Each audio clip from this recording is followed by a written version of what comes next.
Childhood obesity यार कारण कौन और या कहीं होता है? देखो चाइल्डहुड ओबेसिटी टा एबे आम पे गोटे मेजर कनसर्न कौन पे हो गलानी एबे हमर डाइट टा ग्रेजुअली होममेड डाइट रू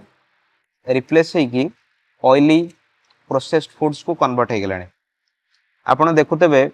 घरे आमर ए रोसई कम होची आउ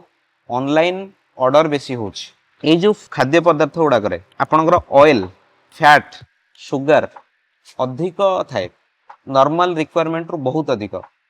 ग्रेजुअली कौन हुए यहाँ जो गोटे छुआ लंबा टाइम ये टाइप रो फूड्स जदि कंज्यूम करे ये टाइप रो फूड्स माने कौन ये जो processed oily spicy highly sugary foods एरा बॉडी रे डिपोजिट हुए तो बॉडी रे डिपोजिट हम से कौन हम ना ग्रेजुअली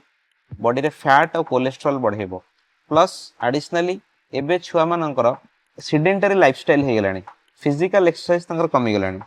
ये सब मल्टीपल फैक्टर्स एड ऑन हो जाउची हमें देखुचे प्रति घरे घरे चाइल्डहुड ओबेसिटी इश्यूज पेरेंट्स माने फेस करछंती।